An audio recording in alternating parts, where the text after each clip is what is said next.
This podcast is a quest for well-being, a quest for a meaningful life through the exploration of fundamental truth. Enlightening ideas, insights on physical, mental, and spiritual health. The inspiration is love. The aspiration is to awaken new ways of thinking that can lead us to a new way of being well. Welcome to Body, Mind, and Soul Healing Conversations.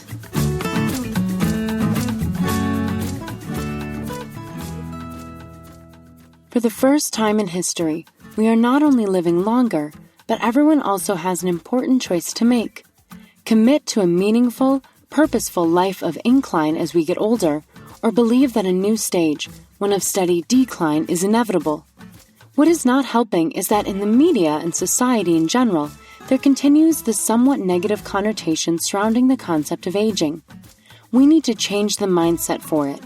Embracing change and looking at life with a keener sense of curiosity will lead to living with increased courage to live life to the fullest. Women and men who make a conscious choice to ignore society's negative mindset of decline and being over the hill as we age, who embrace a positive mindset of inclining, ready, able, and willing to continue living a life of achievement, meaning, and purpose. Valeria Teles interviews Ramona Oliver, the author of Inclined Elders, How to Rebrand Aging for Self and Society. Ramona Oliver has long been a passionate educator with former roles as a human resource manager/director, career coach, and director of outreach for St. Edward's University. As a human resource director for many years, she championed the professional development of employees. While serving as president of the Austin Human Resource Management Association, she led a team that designed, developed, and implemented an award-winning leadership program. In addition, she launched a workforce readiness committee that partnered with community organizations to implement workforce readiness initiatives. At St. Edward's University, she promoted lifelong learning in the adult undergraduate and graduate programs to older adults in the Austin community. Ramona currently serves as an advocate of positive aging. Rather than accepting a mindset of decline, she is passionate about living life with an attitude of incline. Ramona has been published on the Changing Aging website, offering posts with titles such as, "Can we please stop calling it aging?" "What are we missing when we settle for life stages?" and "Leave a legacy and live it now." Meet Ramona at RamonaVMOliver.com. Here's the interview with Ramona Oliver.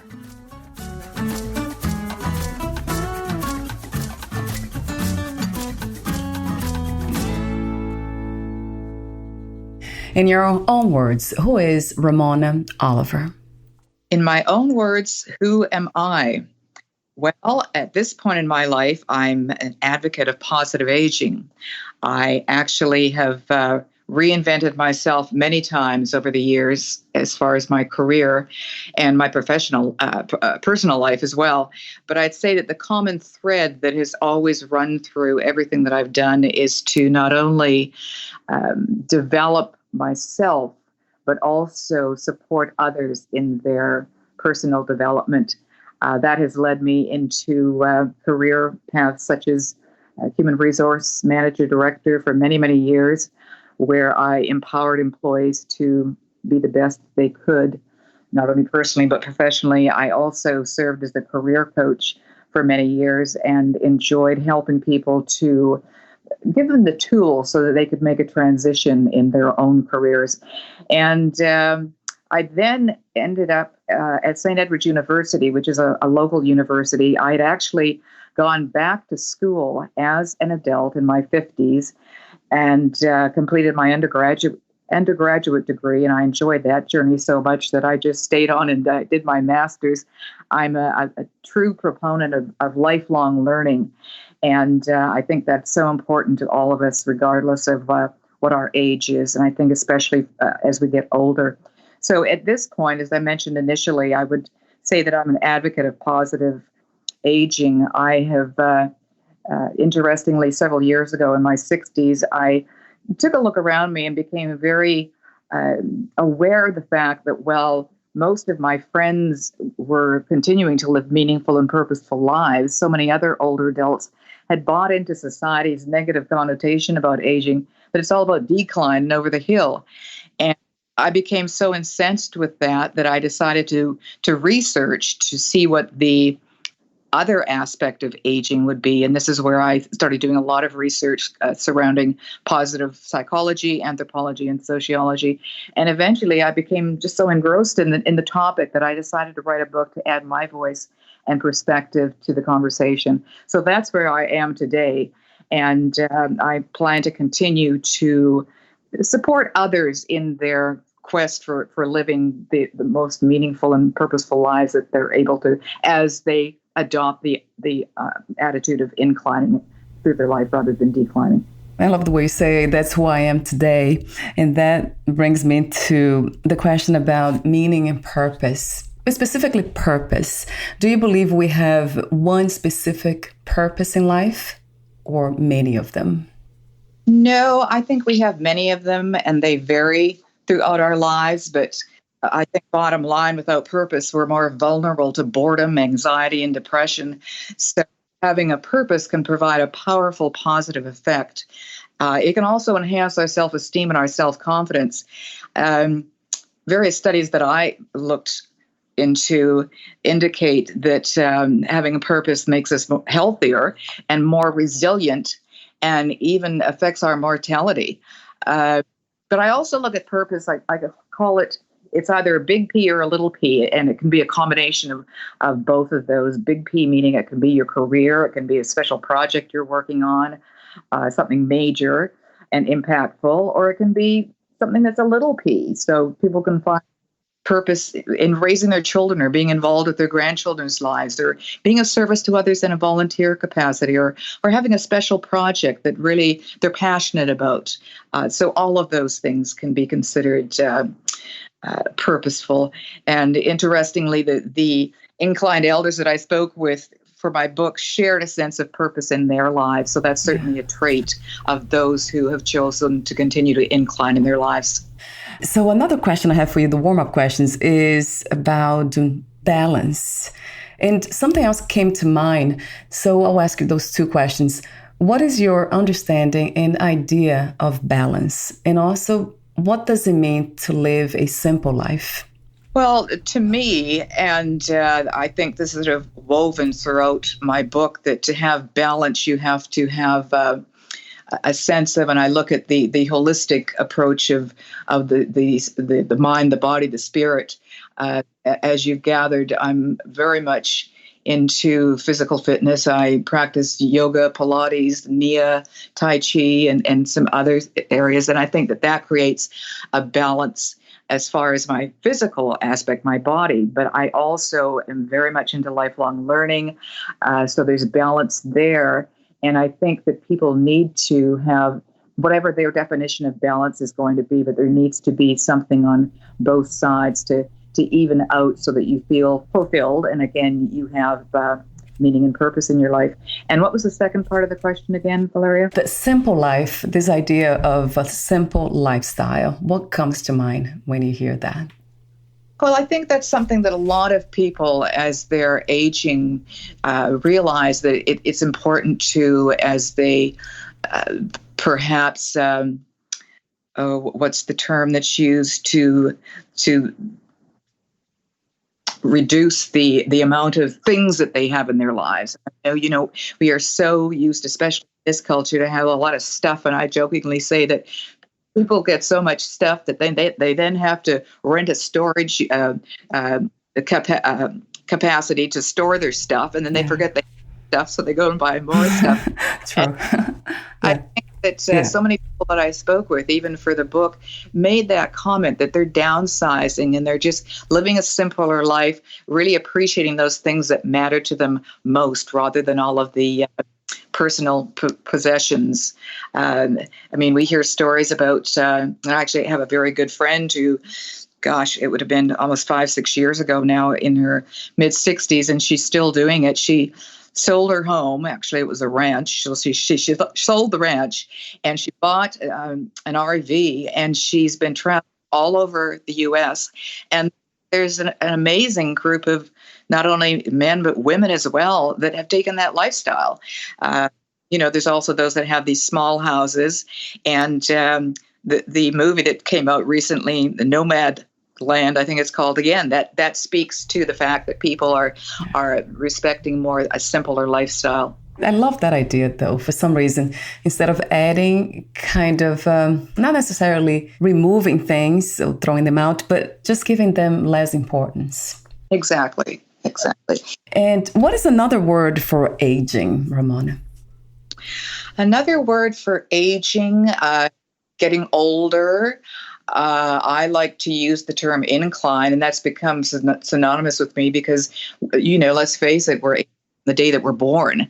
And it's a matter of embracing a lifestyle that is more a positive, leaning in the upward direction so that you're continuing to incline. So for me, that's synonymous with aging, but in a much more positive. Do you think that this idea, the decline idea of aging, that affects more women than men? Well, I'd say we're both affected, but there tends to be more of a negative context for women on the basis of, and some of the research I included in my book on that section is the fact that men can have gray hair and they're considered distinguished, whereas women with gray hair are considered old. Yet we have several movie stars that have embraced going gray, such as I think Jamie Lee Curtis and Diane Keaton and a few others, and they look amazing. And I think personally that's a matter of choice, whether you want to continue to color your hair, whether you don't. But because we live in such a youth-centric society, and especially when it comes to women, I personally believe there's a much more negative impact on the stereotyping for women. What do you think the purpose of the human experience is as a whole, in general? The purpose of the human experience, I feel that it's important that we leave a mark on this earth in our society. For many, many people, it's family. That's their legacy. And for others, I believe it's leaving a legacy of, and in my book this is included because so many younger adults feel that aging is all doom and gloom, and there's been statistics showing that they think that as you get old, you're no longer attractive, that your body falls apart, and all these negative things that have come through in different statistical reports. And yet I added a second piece to the book as far as my premise being that if younger people had older role models, they would see that they're still living meaningful and purposeful lives. And therefore, those older adults are leaving a legacy for the future generations. And that's really the message that I'm trying to put across as well. I interviewed several younger people, definitely didn't call them millennials because most younger people do not like that term at all because it's negative. But younger people in their 20s and 30s, and invariably the ones that had older role models in their lives, they felt very comfortable as far as aging because they could see how the progression was for older people, and they knew they could do that as well. So the message that I'm putting across in that regard is that you can really leave a legacy and live it now by serving as a role model for future generations. And whether it's that, whether it's something else, it depends on the individual. But I don't think that making your mark in this life has anything to do with riches or property.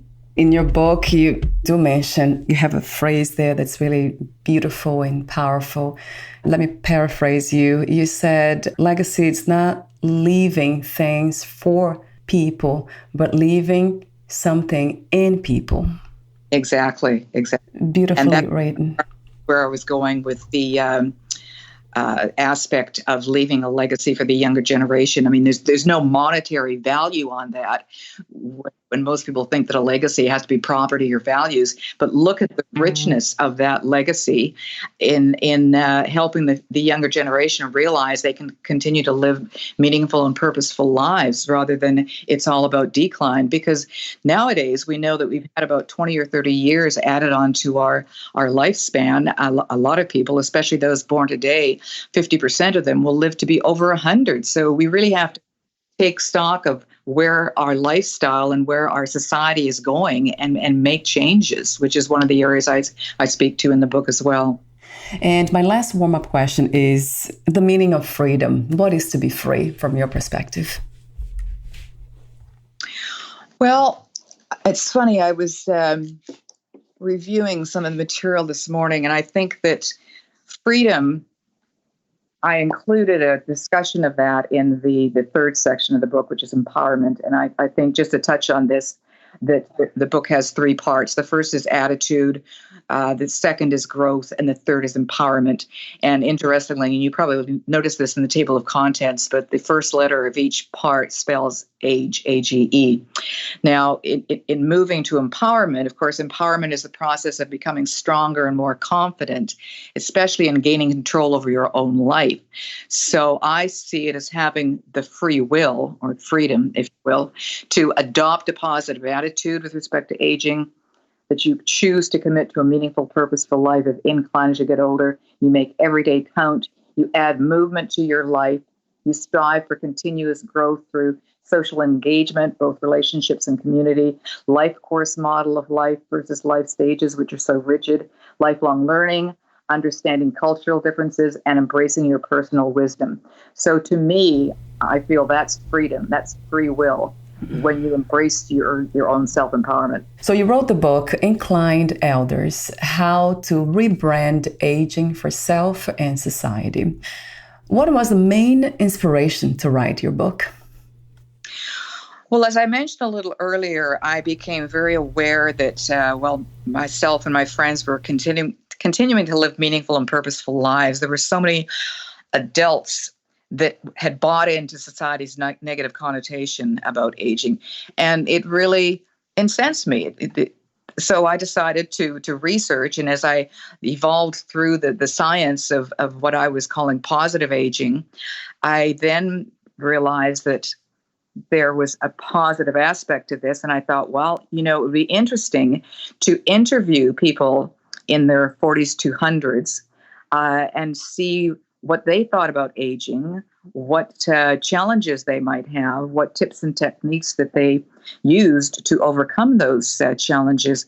And so I set out to, first of all, obviously speak with my circle of friends. Yeah. And from there, everybody, you need to talk to this person and that person. So, the circle just expanded. And it ended up being, over 50 people that I spoke with, which, as I said, ranged in age from 40 to 100, men and women, different ethnicities. So it was a very diverse group of people.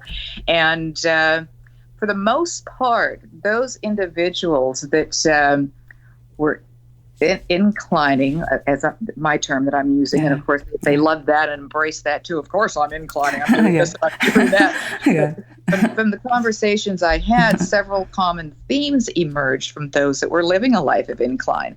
And the four significant ones that came out were that all of the inclined elders, so those that weren't accepting the decline approach, they all had a positive attitude and mindset about aging. They were living a life of meaning and purpose. Yeah. They understood the importance of connections and community, and they realized their legacy is to serve as role models for future generations. Mm-hmm. So as I mentioned earlier, really that's pulling into the free will empowerment piece. So that was rather fun to see that connection come through. Talk to me for a moment about gratitude and how important that is. Okay, well, what I'd like to do, just to share with you a little bit about how important I think gratitude is, that I had actually met a woman, and it was so much fun as I was meeting with people and hearing their stories that I would think, that's going to fit in there. Whoa, that's going to fit in. And when I met Betty, I realized that Betty was just the essence of gratitude. And her story, and I'll share just a snippet of it, is that, and I'll paraphrase as we go along, but she was originally from New Orleans. And when Hurricane Katrina hit, her husband and her literally boarded up their home and hurriedly packed a small suitcase. They left behind everything, including a beautiful Waterford crystal bowl that she'd recently purchased. And she said, well, one may think of materialistic items at a time like this. You just know, get out. There's an imminent threat of the approaching hurricane. So they fled. They finally arrived at, I think it was their sister-in-law's, and they were safe. Katrina slammed into the Gulf of Mexico with winds in excess of 170 miles per hour. And that whole area was flooded, as we well remember. But several weeks later, when the water had receded, Betty and her husband returned to their home to assess the damage. They waded through the filthy, oil-soaked water. And as they neared what was once their dining room, Betty thought of her new Waterford crystal bowl, which she'd proudly displayed on her dining room table. Her gaze moved towards the table, and she couldn't believe her eyes. The crystal bowl was embedded in the table, weighed down by the floodwaters. It was intact and unharmed. It had weathered the storm as she and her husband had. Like the crystal bowl, Betty's spirit was still intact and unscathed by the devastation of the storm and the loss of their home and belongings. So she really has such a positive attitude. And we know through research that having gratitude generates happiness in your life, and it can be the simple things. I know there's an expression by a 13th century theologian, Meister, that he said, if the only thing you ever say is thank you, if the only words you ever say is thank you, that is gratitude enough. And that's really, pulls it together. So, and of course, my book includes a lot of research on gratitude, where it's been proven that it does lead to a happier, more meaningful, purposeful life. I think, too, that in looking at the way the book is set up with the stories, it was one thing to share stories of people, but it was also important to weave scientific evidence throughout the stories to support their tips and techniques. So that's what I've done with all of the stories of the inclined elders that I've shared to gain credibility to it. Why do you think most of us need to be convinced that adopting these positive attitudes and practices are real, are true? Well, that's a good question. And I think it comes down to the fact that most people would consider, these are lovely stories, and well, I guess they could do that. But, how can I do it? Why should I do it? And I think when you add credibility to it through scientific evidence that shows that practicing gratitude, that practicing this and that, and many of the other things that I bring up in the book really does have positive impacts, not only in slowing the aging process down, but on creating a more happy individual. So there's a lot of benefits to it. And I think when people see that, I think it adds more credibility to it. The dance and laughter, this is something that I have adopted in my life, and it just makes a huge difference. So talk to me about your own experience with these, if you have them. I know you wrote about them, stories, but do you also have experience with the benefits of dancing, moving the body? Of course, exercise is very important, but dance specifically is a different expression, movement expression, and laughter. So these two practices and how crucial they are from my perspective. Yes, well, you've touched on one of the chapters, which I call the power of play, because to me that is one of the key elements in the book, on the basis that people that continue to have movement in their lives as they age certainly are able to keep the aging aspect in curb in a sense. I myself was never what I would term athletic growing up, and yet many decades ago, I started to realize the significance of movement in our lives. My Pilates teacher, actually, that's her mantra for her Pilates company. Movement is medicine, and I certainly believe that. I had practiced yoga. I've practiced yoga for many years, almost 20 years now. But it was interesting that as I was looking for other tools in my, what I call my toolkit of wellness, that I wanted some other aspects that would give me a different perspective on movement, because yoga, as much as we know the benefits of it, it's a very linear, rigid practice.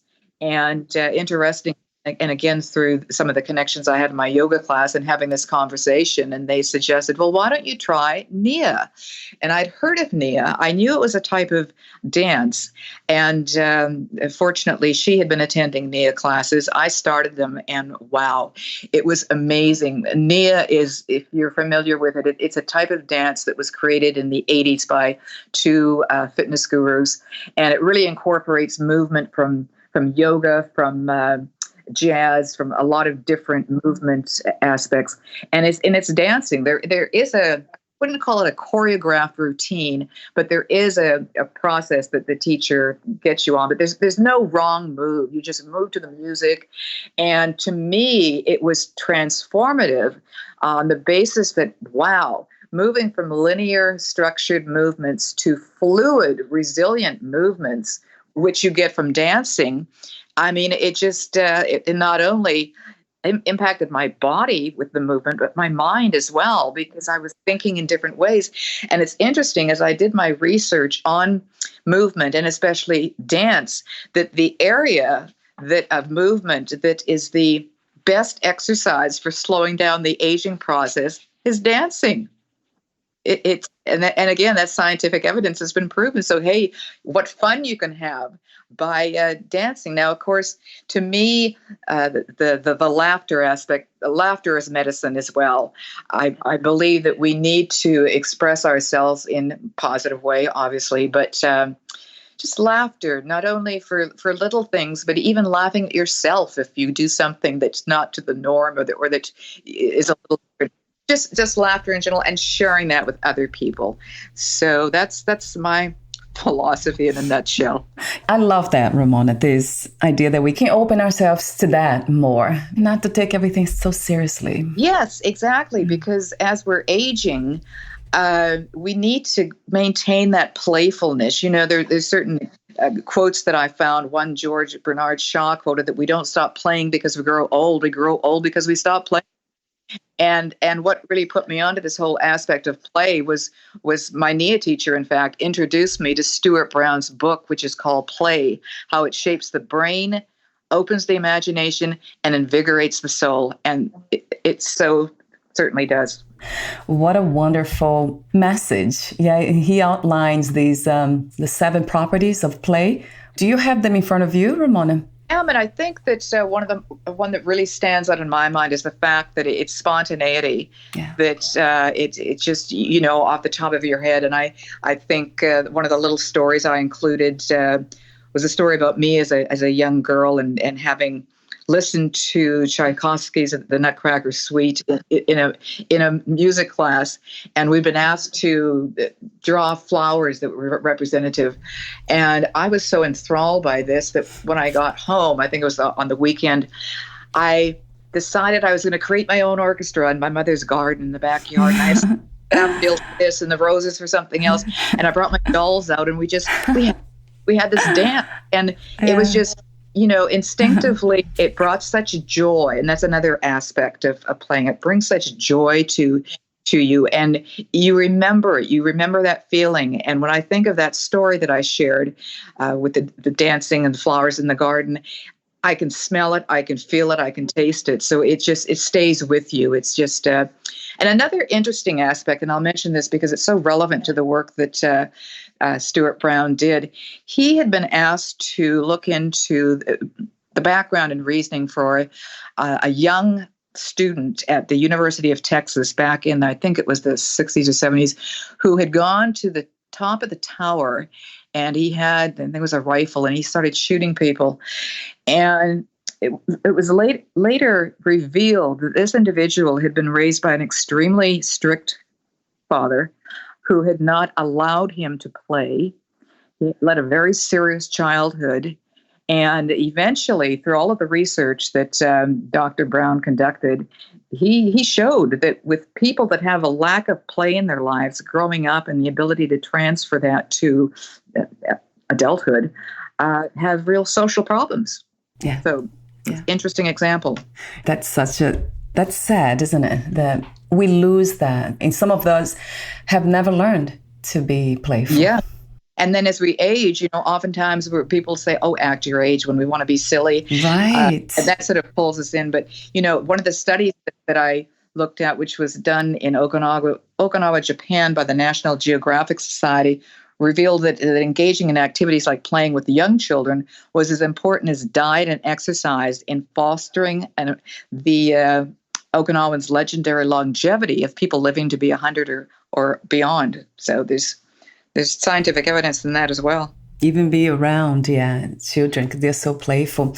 And also animals. In my case, I never had children. So, I have a dog, and that's so much fun. So we're almost at the end, and I have so many topics here. Your book, again, you did a wonderful, wonderful job just exploring all these aspects of what is to live this authentic, beautiful and meaningful life.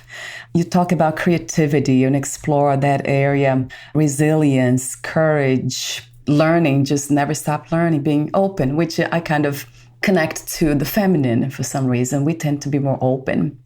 And positive psychology, you talk about that too. There are so many interesting topics. I love also the topic on self-compassion, self-kindness that you have there by, I never heard about her too, Dr. Kristen Neff. That's something that I really, really believe in as a foundation. There's self-compassion, self-love. It's so crucial as well. I think it might be where everything else becomes possible. I agree. And just one other quick thing that I'll add in line with that is that I really think that people don't have the courage to go after their dreams after a certain age because they believe, my theory is that there are conditions that promote a negative concept about aging, what I call the calamitous C's, and they include complacency, conventionality, and compliance. In other words, just going along with society's norms and not really feeling motivated to do anything. But then I flip that over and I indicate that to not get sucked in by that negative talk on aging, I recommend replacing those 3 calamitous C's with 3 positive, constructive C's, especially if you're serious about living a life of continuous incline. And of course, they are change, curiosity, and courage. You said replacement. When I think about negative thinking, positive thinking, from your experience, is that what it takes really? Replacing or integrating somehow? But I'm not sure if we can replace them and kind of remove the negative belief systems and talk, but can we somehow integrate them? Well, I think that as I've said earlier, we're all aging. We know that from the day that we're born, we're all aging. And of course, there are going to be aspects of our bodies may have conditions, issues that we need to respect and address. But I think that the more that we look after ourselves from a holistic approach, body, mind, and spirit, that we can certainly not focus on the negative aspects and therefore look at the positive. I think there needs to be a bit of a balance, that there are some areas of embracing negativity if it's in a positive way. And that may sound a little strange, but it's understanding that you can't live a life as a Pollyanna. I personally see the glass half full, and that's the way that I look at things. But if there's something that's negative going on in the world, I accept that if I have no power to change it and move on to focus on some more positive areas. So the question that I bring up in the book, which is the overarching question, is what does a life of incline look and feel like, and how do you best achieve it? And to me, it's the starting point is attitude, which is the first section of the book. Yeah. The attitude, a positive attitude and a positive mindset. That, I think, is absolutely integral to continuing to live a meaningful and purposeful life of incline. And of course, what comes along with that is happiness. We all want to be happy. I love your perspective on that about the negativity, even addressing that in a positive way. So that's the integration that would make sense to me, because we don't want to delude ourselves. But I love this idea. Even anything that happens that's negative, it is judged as negative, we are able to kind of translate that into something positive, learn lessons or whatever it is that we can come up with. That's why I love this. Another suggestion, which is creativity, just being creative. That's what I have done. That's my tool, being creative. So we're almost at the end. I want to mention that in your book, I love the, you call personal reflections too, all these powerful questions that you ask. Beautiful. I love that section too. I wanted to ask you earlier about spirit, this connection with body, mind, and spirit. For you, what is that component? What is that piece, the spirit component? What would that look like? Well, I think that for me, it's your soul in a sense, and what is at the core of your being. For example, I think that the power of play comes into it. I also feel that having a purpose in your life, all of that comes into play in addressing that aspect of your life. In a way, it's not something abstract. It's not the idea of a God or a being outside of ourselves, but something that we can actually embody here now. Yes. Yeah, I love that, Ramona. Being playful, being creative, or having a purpose. Thank you for your wisdom, for sharing your wisdom. And I think, too, just to tag on to that a huge piece of this is having meaningful relationships with people, young, old, having connections with people. That's another huge piece of having a positive aging process, is having those connections and relationships and a sense of community with your family, with other people. It's huge. The reason why I focused on being playful and the self-love and all that, because that's the way we create this environment, this space for connection. It just becomes so much healthier and beautiful if we come from that place. I have a few more questions for you, but before I ask them, Ramona, would you like to add anything or read a passage in your book? Would I like to add anything? Well, why don't I share with you and the audience a few inclined elders to give them a sample of some of the people that they will meet in the book. One of the first ones, and I adore this man. His name is Herb, and I call him the Eternal Incliner. And when I met with him, he'd already been prepped by his daughter, who's a yoga friend of mine, that what my topic was, and I'd give him the material. So throughout our lengthy discussion of his life, basically, he kept interjecting with, well, I was inclining there, and I'm inclining here, and I'm still inclining. So he got it. And he's so youthful. When I met him, he was 99, and he shared with me a story that 6 years earlier, when he was 94, he and his wife decided to move from their home in Houston, Texas, to an independent living community to be closer to their family. And the first night in the dining room, Herb looked around and exclaimed to his wife, "Oh my God, there's nothing but old people here." And he was 94 at the time, but it just shows the youthfulness of him. So I wrote this little rhyme, which I think is so reflective of his perspective and others as well. And it goes, I look in the mirror and who do I see? It's my younger self smiling back at me. While society dictates a time of decline, I follow my soul and choose to incline. So I was fortunate in attending his 100th birthday party the following year, and he looked at me and winked, and he said, "I'm still inclining." So that's a delightful story of Herb. And there's so many others. The amazing Miss Lee, who's become a very dear friend. She's now 96. She shares in the book her recipe for living to 95 and beyond, which highlights having a positive attitude, which we've talked so much about, and keeping the inner child alive. Raymond tunes out the negative talk of decliners and follows the philosophy of not letting the old man in. He's an avid outdoorsman. He shared that while he doesn't climb mountains anymore, he still enjoys hiking around them. It's simply a matter of modification.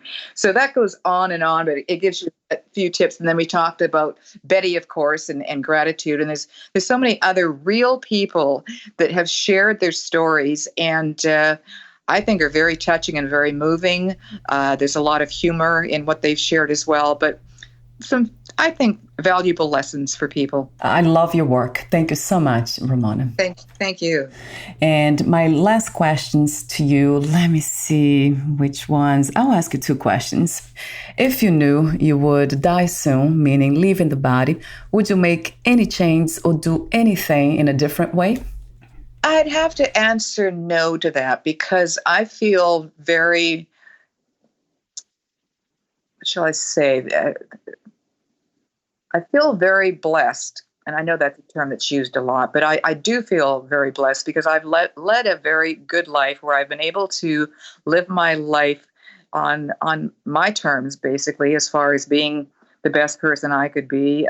Lifelong learning, of course, has always been important in reinventing myself so that I could be more motivational to people. My common thread has been helping people to develop themselves. I have done a lot of work on a volunteer basis as well with the local Austin Human Resource Management Association, where I served as president and in other capacities as well, and working to put leadership programs in place, which were award-winning. They're still in place for leadership for the organization, and that's been about 14 years ago. Other initiatives like that where I've worked with groups in the Austin community to support them in job transition, mentoring programs, and now with the recent work I did at St. Edward's University, serving as an outreach director, promoting lifelong learning to older adults in the Austin community, and now sort of moving along that continuum of a passion for educating and professional and personal development. I'm now in the throes of promoting positive aging, an advocate of positive aging, and have written Inclined Elders. So I feel very grateful. There's my gratitude. I feel very grateful for what I've been able to accomplish through my own endeavors and through the support of other people as well. And I feel comfortable with that. You've done a lot to contribute to this a more beautiful reality, a more loving, peaceful reality, as I call it. I think I mentioned that off record too. Thank you. And I continue to do that. I mean, I became a septuagenarian 2 years ago, and it took me a while to get my mouth around that word. It's a mouthful, but I'll be 72 this year, and I plan on continuing to live a meaningful and purposeful life into my 80s, 90s, and beyond. So the journey continues. Yeah, thank you for the inspiration, Ramona, for being your message, being the message. Thank you. And my last question is, what are 3 things about life you know for sure as of this moment? Well, I would go back to my strong belief in having a positive attitude generally. I think too, and we've used the word often, the authenticity, but being yourself, having the courage to really be who you want to be and to live the life that you want, rather than deferring to what other people's wishes are. It was interesting, a very interesting book I read written by a hospice worker on people's deathbeds. She had discussions as to what they would have done different. And one of the responses was that I wish I'd lived my life according to how I wanted to live it. And, I think that's extremely important. And really embracing life, living life. I think so many people just go through life through the motions of living. And there's so many areas that I speak of in the book, the play, the movement, the this and that, where if you embrace those aspects, will lead to living a happier, more meaningful, full life. Thank you so much again for your wisdom, for the work you have been doing, for your presence. I love this authentic, we call authentic, but it's just being yourself, just being you in the moment and speaking your truth. I really value that. It's not just a value thing, but to me, means everything. So thank you. Well, thank you. I've enjoyed very much our conversation, Valeria, and thank you again for having me as a guest on your show. And before we say goodbye, where can we find more information about you, your books, products, services, and future projects? Okay, well, I do have a website, and it is www.ramona, V as in Vera, M as in Marie, Oliver, OLIVER.com. On my website, it provides people with a little bit more background on what the book's about, who I am, and it also has links to, of course, Amazon. My book is on Amazon, both paperback and ebook. And I also have a discount through my publishing partner, BookBaby, through to the end of August, and there's links to that as well. I can be reached through the website as well. There's an area where you can indicate you'd like to be added to my update list newsletter. And going forward, what I plan on doing is continuing to promote the book and the concept, because that's what it's all about to me, just helping people. I also am considering doing a companion piece for the book, which would be a series of poems, again, touching on the topic of inclining. I have a working title of Musings on a Life of Incline. So that's sort of one of the things I have in the works, and a few other things up my sleeve. Wow, that sounds lovely to me. Thank you so much again, Ramona. We'll talk soon. Thank you. Bye for now. Bye-bye. Thank you for listening. To learn more about Ramona Oliver and her work, please visit RamonaVMOliver.com. To learn more about this podcast, please visit fitforjoy.org/podcast. Thank you again for listening, and bye for now.